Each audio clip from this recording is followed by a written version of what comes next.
हम आपको Uttarakhand polytechnic entrance exam का क्वेश्चन पेपर इस वीडियो लेक्चर में करवा रहे हैं। इससे पहले इसका पार्ट 1 हम ऑलरेडी अपलोड कर चुके हैं। उम्मीद करता हूं कि आपने देख लिया होगा। इसी क्रम में सेकंड पार्ट में हम नेक्स्ट क्वेश्चन की बात कर रहे हैं, क्वेश्चन नंबर 55। ठीक है, अभी हम मैथमेटिक्स का पोर्शन करवा रहे हैं। आपको ज्ञात होना चाहिए कि पॉलिटेक्निक एंट्रेंस एग्जाम में 100 क्वेश्चन आते हैं, उसमें 50 क्वेश्चन साइंस से और 50 गणित से या मैथमेटिक्स से आते हैं। तो खंड 1 में क्वेश्चन नंबर 1 से लेकर 50 तक आपका साइंस रहता है और खंड 2 में क्वेश्चन नंबर 51 से लेकर 100 तक मैथमेटिक्स रहता है। ठीक है, तो पहले हम मैथमेटिक्स शुरू कर रहे हैं क्योंकि ये इसके हम लेक्चरर हैं, इसके हम एक्सपर्ट समझ लीजिए आप। अगर आपने ये क्वेश्चन पेपर बहुत अच्छे से देख लिया, समझ लिया, एक एक क्वेश्चन का पोस्टमार्टम अच्छे से कर लिया, तो 70-80 क्वेश्चन आपके ठीक हो सकते हैं। क्यों? क्योंकि इससे आपको एक पैटर्न पता चलेगा कि किस प्रकार के क्वेश्चन आते हैं और कैसे उनको सॉल्व किया जाता है। उससे क्या होगा कि इन क्वेश्चन के साथ साथ आप उससे रिलेटेड और क्वेश्चन की प्रैक्टिस भी उसी प्रकार के क्वेश्चन की प्रैक्टिस करने लग जाएंगे जिस प्रकार के क्वेश्चन आपके एग्जाम में आएंगे। जब पता नहीं होता है कि क्वेश्चन पेपर कैसा आता है तो आप वो चीजें पढ़ लेते हैं जो एग्जाम में आनी नहीं, तो आपका समय बर्बाद होता है। ठीक है, और इससे आप एक व्यवस्थित हो जाते हैं कि क्या क्या मेरे एग्जाम में आने वाला है। आप बिल्कुल क्लियर रहते हैं और क्लियर रहते तो आप उन्हीं क्वेश्चंस को करते हैं जो आपके एग्जाम में आने वाले हैं। तो इसलिए सफलता की संभावना बढ़ जाती है और आपको सरकारी पॉलिटेक्निक संस्थान मिलने की संभावना आपको बहुत अधिक बढ़ जाती है। शुरू करते हैं क्वेश्चन नंबर 55।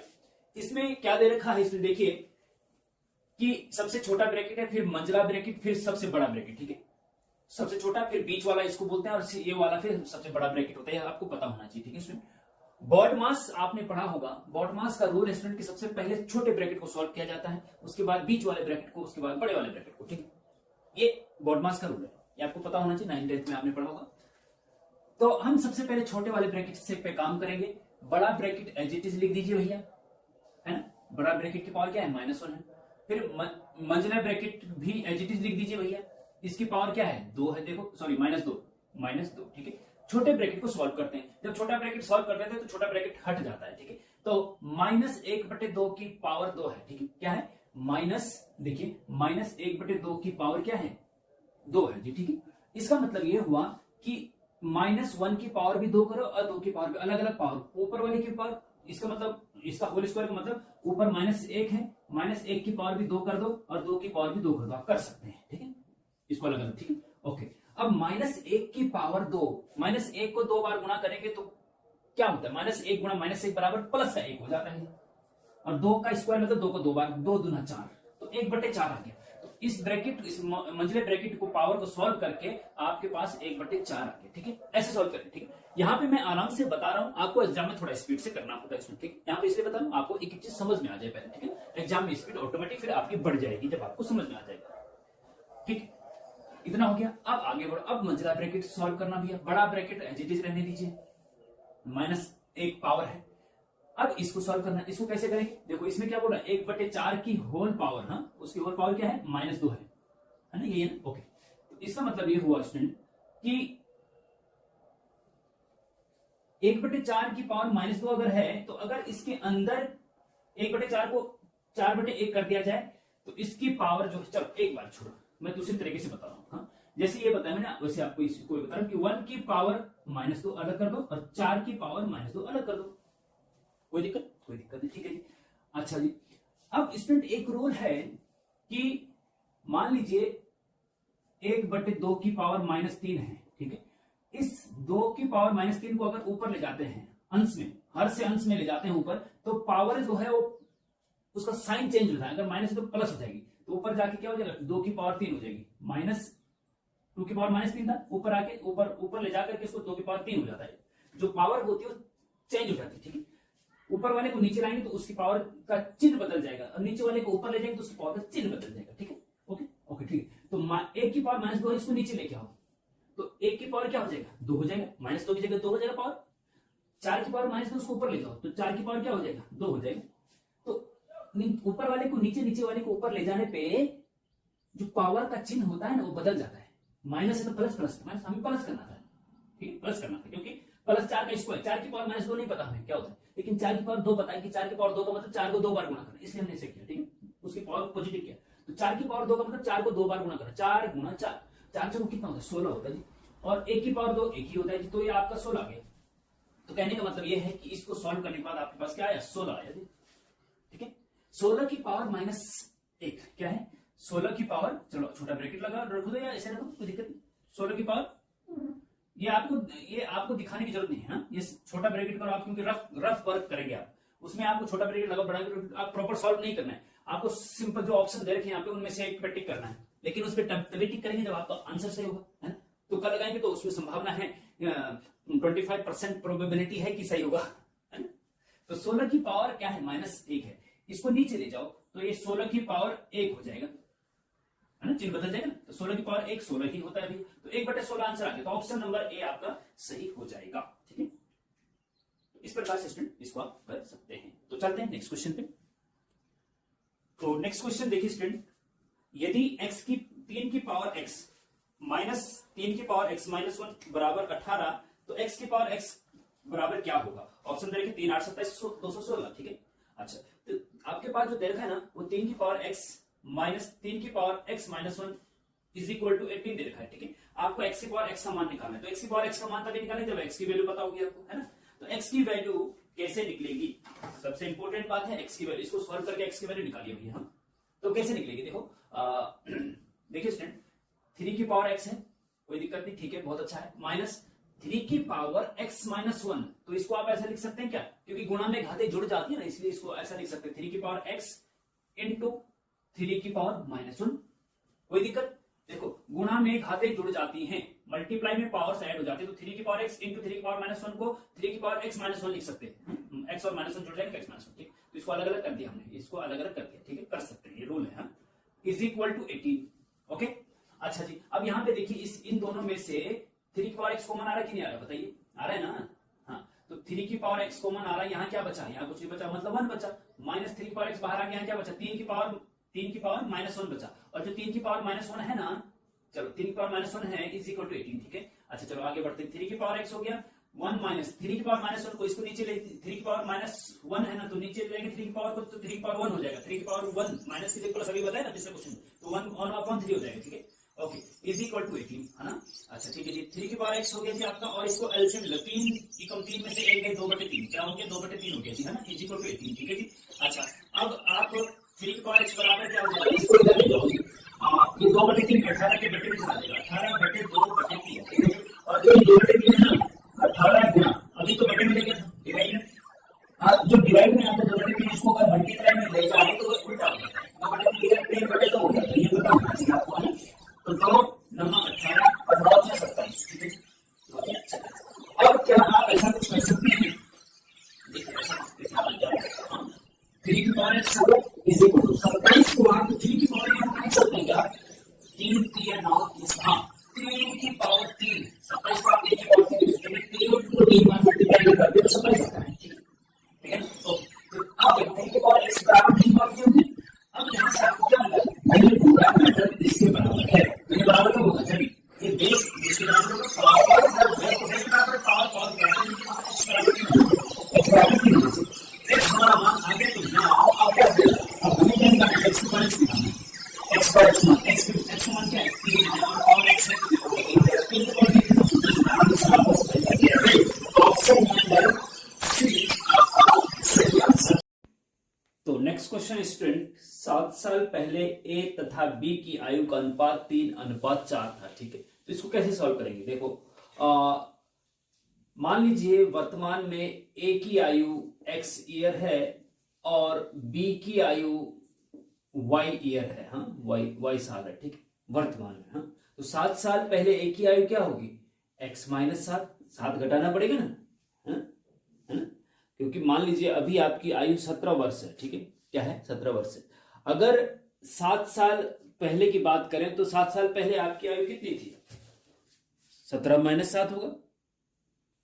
ऐसे ही यहां पे x -7 कर दिया, और इनका अनुपात x 7 साल पहले a की आयु x -7, b की आयु y -7, इनका अनुपात बराबर कितना है, 3:4 दे रखा है। 3:4 को 3/4 लिख सकते हैं, ठीक है ना। 3:4 को आप लिख सकते हैं 3/4, ठीक है। अब इसको थोड़ा सिंप्लीफाई कर लीजिए, 4 का मल्टीप्लाई इधर करेंगे तो 4x माइनस 7 चौको 28 बराबर y माइनस 7 का 3 के साथ, तो 3y माइनस 7 21। ठीक है जी। अच्छा, अब इसमें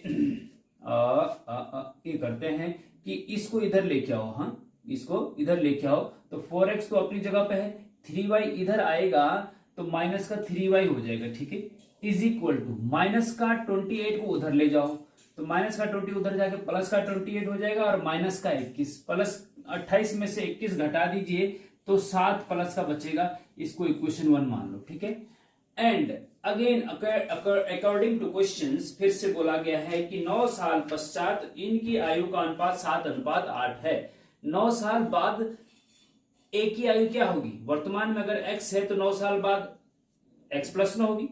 अगर आपकी आयु अभी 15 वर्ष है तो 9 साल बाद आपकी आयु क्या होगी? 15 में 9 जोड़ देंगे ना, 24 साल हो जाएगी। तो ऐसे ही यहाँ पे x प्लस 9 हो जाएगी और b की आयु हो जाएगी y प्लस 9। ठीक है, और वो इन दोनों का रेशियो है 7:8। ठीक है, इसको भी सिंप्लीफाई कर दीजिए। 8 का मल्टीप्लाई इधर, y माइनस 9 का मल्टीप्लाई 7 में। ठीक है, तो 8 का मल्टीप्लाई इधर करेंगे तो 8x प्लस 9 8 72। ठीक है, is equal to y minus 9 का इधर करें तो 7y प्लस 9 7 63। ठीक है जी, एम्प्लाइज अब देखो इसको इधर लेके आओ, 8x तो अपनी जगह पे रहेगा, यहाँ पे 7y इधर आएगा तो माइनस का 7y हो जाएगा, इज इक्वल टू प्लस का 72 को उधर ले जाओ, माइनस का 72 हो जाएगा, और प्लस का 63 पहले से है। ठीक है, तो माइनस का 72 और प्लस का 73 घटा दीजिए, 7 और 2 9।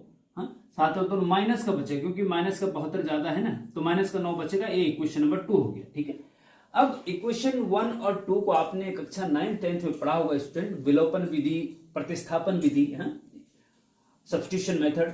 तो इन दोनों को सॉल्व करके y की वैल्यू निकालनी, क्योंकि वो कह रहा है कि b की वर्तमान आयु बताइए, तो b की वर्तमान आयु हमने y मान रखा ना, तो y जो निकलेगा वो आपका आंसर होगा कि नहीं होगा? ओके, तो इसको कैसे सॉल्व करेंगे? विलोपन विधि से। आप क्या करेंगे नाउ, देखिए ये सॉल्व आपको रफ टाइप में करना है, ऐसा नहीं कि प्रॉपर करना है जैसे 9 10th में आप क्वेश्चन सॉल्व करते हैं 9 10th के एग्जाम में, तो ऐसा नहीं करना है। केवल रफ, आपको केवल ऑब्जेक्टिव दे रखे हैं, उसमें से एक पे टिक करना है। ठीक है, तो क्या करेंगे, इक्वेशन 2 में से घटा दीजिए 1, लेकिन उसमें पहले 2 का मल्टीप्लाई करना है, क्योंकि 2 का मल्टीप्लाई करेंगे तो 4 दूना 8, और इसमें से घटा देंगे तो -8 प्लस 8x से 8x कैंसिल हो जाएगा, हमें y चाहिए। ठीक है, तो इक्वेशन 2 तो है भैया आपका 8x minus 7y is equal to -9। ठीक है, और इक्वेशन 1 में 2 का मल्टीप्लाई करके इसके नीचे लिख दो, तो 2 का मल्टीप्लाई करेंगे तो 4 दूना 8, 2 चौके 8, और 2 3 6 माइनस का 6y इज इक्वल टू 2 7 14। ठीक है जी, अच्छा ये हो गया। अब घटाने पे चिन्ह बदल जाती है, माइनस हो जाएगा, ये माइनस का प्लस हो जाएगा, ये प्लस है तो ये माइनस हो जाएगा। ठीक है, तो प्लस का 8x से माइनस का 8x कट जाएगा, प्लस का 6y और माइनस का 7y, तो माइनस का y बचेगा, इज इक्वल टू माइनस का 9 और माइनस का 14 जोड़ करके 9 और 4 13, माइनस का 23 हो जाएगा। ठीक है, माइनस माइनस दोनों तरफ से काट दीजिए तो y बराबर 23 आ गया। क्या आ गया? 23 ईयर आंसर। तो y मतलब b की वर्तमान आयु। हाँ, तो ऑप्शन नंबर डी आपका सही होगा। ओके, तो चलते हैं नेक्स्ट क्वेश्चन पे। कोई क्वेश्चन है, कोई दिक्कत हो रही है आपको तो आप कमेंट में पूछ सकते हैं। नेक्स्ट क्वेश्चन स्टूडेंट, कि एक व्यक्ति एक यात्रा के 30 किलोमीटर 6 किलोमीटर प्रति घंटा में पूरा करता है। ठीक है, मतलब कि मान लीजिए जैसे एक व्यक्ति इस ए पॉइंट से चला और यहां तक उसका बी पॉइंट तक आपका 30 किलोमीटर हुआ, यहां से लेकर 30 किलोमीटर यहां तक हो गया। ठीक है, और यहां से लेकर यहां तक की डिस्टेंस 30 किलोमीटर वो किस स्पीड से तय करता है? 6 किलोमीटर प्रति घंटा। ठीक है, तथा शेष 40 किलोमीटर, इसके बाद जो बचा हुआ रास्ता है वो है 40 किलोमीटर सी तक। मान लीजिए यहां से लेकर यहां तक कितना रास्ता है? 40 किलोमीटर। ये तय करता है ये 5 घंटे में, 5 घंटे में। ठीक है, यहां पे 5 घंटे दे रखे हैं, यहाँ स्पीड दे रखी है, यहाँ टाइम दे रखा है, स्पीड दे रखी है। 30 किलोमीटर 6 किलोमीटर प्रति घंटा की स्पीड से और 40 किलोमीटर 5 घंटे में। ठीक है, अब वो कह रहे हैं कि औसत गति बताइए। औसत गति बताइए यहां से लेकर यहां तक की एवरेज स्पीड उसकी क्या है। तो ऐसा है, यहां से यहां तक की स्पीड आपको पता है 6 किलोमीटर प्रति घंटा है। बी से लेकर सी तक की स्पीड निकाल लीजिए, है स्पीड नहीं पता ना, यहाँ टाइम और किलोमीटर दे रखा है, डिस्टेंस दे रखी है, स्पीड निकाल लीजिए। स्पीड जब निकल जाएगी तो यहाँ की स्पीड और यहाँ की स्पीड दोनों को जोड़ करके 2 से डिवाइड कर देंगे तो एवरेज आ जाएगा, औसत आ जाएगा। ठीक है, ऐसे करेंगे। अब आपको पता होना चाहिए कि चाल बराबर होता है दूरी बटे समय। क्या होता है? दूरी बटे समय, या इसको ऐसे भी लिखते हैं स्पीड बराबर डिस्टेंस अपॉन टाइम। ठीक है, तो स्पीड निकालनी है बी से लेकर सी तक की, तो डिस्टेंस कितनी है? डिस्टेंस है भैया 40। ठीक है, और टाइम कितना है? 5 है। तो 5 से 5 अट्ठे 40, तो 8 किलोमीटर प्रति घंटा हो गया स्पीड। ठीक है, तो स्पीड क्या आ गई यहाँ पे? वो आ गई 8 किलोमीटर प्रति घंटा, सॉरी 8 किलोमीटर प्रति घंटा। ठीक है, अब यहाँ की इसलिए औसत चाल एवरेज स्पीड बराबर total distance upon total speed जोड़ दीजिए 6 + 8। यहां से यहां तक स्पीड 6 है, यहां से यहां तक 8 है, तो दोनों को जोड़ करके 2 से डिवाइड कर दो। ठीक है, 3 होते तो तीनों को जोड़कर 3 से डिवाइड करो। 8 × 6 = 14 बटे 2, 2 से भाई तो 7 किलोमीटर प्रति घंटा आपकी औसत स्पीड हो जाएगी। तो ऑप्शन नंबर बी आपका सही होगा। ओके, तो इस प्रकार से आप समझ सकते हैं। कोई दिक्कत है कहीं पे भी, कोई भी कहीं पे दिक्कत आ रही है स्टूडेंट, तो आप कमेंट में जरूर पूछिए, हम एक एक कमेंट का रिप्लाई करते हैं आपका। Okay, next question student, question number 60। यदि समीकरण, आपके पास एक समीकरण दे रखी है, आप देख रहे होंगे x² - 6kx + 5 = 0। ठीक है, ये क्वेश्चन दे रखी है, इसका एक मूल दे रखा है 5, तो k का मान बताओ। ठीक है, जब भी द्विघात क्वाड्रेटिक इक्वेशन है, x² क्वाड्रेटिक है, तो क्वाड्रेटिक इक्वेशन को जब सॉल्व करते हैं तो x के 2 मान आते हैं, जैसे अल्फा और बीटा। ठीक है, इसमें एक वैल्यू दे रखी है, मान लीजिए अल्फा 5 दे रखा है और बीटा नहीं पता हमें। ठीक है, तो जो भी x की वैल्यूज होती हैं वो इसके रूट कहलाते हैं और वो इसको सेटिस्फाई करते हैं। मतलब x की वैल्यू 1 दे रखी है 5। ठीक है, और आपको बोला गया कि जो ये k है इस k का मान निकालिए, इस k का मान निकालिए। ठीक है, तो जो x की एक वैल्यू दे रखी है, मतलब इसका एक रूट दे रखा है x = 5। ठीक है, तो x = 5 आप इस इक्वेशन में रख सकते हैं क्योंकि उसका रूट है। ठीक है, तो x की जगह 5 रखेंगे तो 5 का स्क्वायर - 6k और x की जगह 5 और +5 = 0। ठीक है, 5 का स्क्वायर 25 हो गया, -6 × 5 = 30 k हो गया, +5 = 0। ठीक है, और ये हो गया आपका ठीक है, 25 और 5 30 हो जाएगा, और माइनस का 30 के उधर जाके प्लस का 30k हो जाएगा, और यहां से k बराबर हो जाएगा 30/30 बराबर 1। आपका आंसर आ जाएगा 1। तो ऑप्शन नंबर सी आपका आंसर होगा। है ये 1? हाँ बिल्कुल। Next question, question number 62। दो बेलनों की त्रिज्याओं का अनुपात 2:3 है और उनकी ऊंचाइयों का अनुपात 5:3 है, तब आयत का अनुपात ज्ञात कीजिए। आयतन, उन दोनों बेलनों के आयतन। हाँ, 2 बेलन है अलग अलग, उनकी मान लीजिए दो बेलन है, उनकी त्रिज्याओं का अनुपात, रेडियस R1:R2 दे रखा है आपको 2:3। ठीक है, तो इससे हम ये लिख सकते हैं कि R1 बराबर 2k एंड R2 बराबर 3k लिख सकते हैं। जो भी रेशियो उसमें कोई एक वेरिएबल k t इस टाइप से लगा दीजिए, कांस्टेंट 2k 3k। जैसे R1:R2 क्या 2:3 है, तो R1 को आप 2k लिख सकते हैं और R2 को 3k लिख सकते हैं। जो भी ये दे रखा है उन पे k लगा दो, k लगाओ, t लगाओ, a लगाओ, अपनी तरफ से जो भी रख सकते हैं आप, आर्बिट्री कांस्टेंट। ठीक है ना। एंड उनकी हाइट का रेशियो दे रखा है, मान लीजिए पहले वाले बेलन की हाइट h1 है, दूसरे वाले की h2 है, उनका रेशियो दे रखा है स्टूडेंट 5:3। 5:3। ठीक है, तो यहां से आप h1 बराबर ले सकते हैं 5t, ले लो चलो 5t, एंड h2 बराबर ले सकते हैं 3t। 3t, ठीक है। यहाँ पे t लगा, यहाँ पे t लगा दिया, अलग अलग आप रख सकते हैं, h1 बराबर और h2 बराबर, ठीक है। ऐसे अब वो कह रहा है कि दोनों बेलनों का आयतन v1 रेशियो v2, उनका रेशियो बताना है, जो दोनों बेलनों के आयतन का रेशियो वो बताना है, ठीक है। आपको पता होना चाहिए सिलेंडर इस प्रकार का होता है, आपने पढ़ा होगा स्टूडेंट 9th-10th में, ठीक है। ये इसकी हाइट होती है और ये यहां से लेकर यहां तक इसके त्रिज्या होती है, ठीक है। और बेलन का जो आयतन होता है वो होता है पाई आर स्क्वायर एच, ठीक है। ये याद रखना पड़ेगा आपको, याद होना चाहिए आपको, ठीक है। पाई आर स्क्वायर एच, तो V1 का आयतन क्या हो जाएगा पाई R1 स्क्वायर H1, ठीक है। और V2 का आयतन पाई R2 स्क्वायर H2, ठीक है, क्योंकि हमने दूसरे को H2 माना, H2 और R2 माना है, पहले वाले को R1 H1 माना है। पाई से पाई कट जाएगा, R1 की जगह पे 2k, 2k का स्क्वायर, 2k का स्क्वायर इंटू H1 की जगह पे 5t रख दीजिए, और अपॉन R2 की जगह पे 3k का होल स्क्वायर हो जाएगा, इंटू H2 की जगह पे 3t रख दीजिए, है ना। ओके, t से t कट जाएगा, यहाँ पे 2 का स्क्वायर 4 गुणा k स्क्वायर अलग अलग कर दिए, 2 का स्क्वायर k का स्क्वायर, ठीक है, इंटू 5 बटे 3 का स्क्वायर 9 और k का स्क्वायर अलग रख दो, इंटू 3, ठीक है। k स्क्वायर से k स्क्वायर कट जाएगा, आपका जो बचेगा 4 पंजे 20 बटे 9 ये 27, ठीक है, 27। तो मीन्स इसका मतलब ये हुआ V1 रेशियो V2 बराबर हो जाएगा 20 रेशियो 27 आंसर, ठीक है।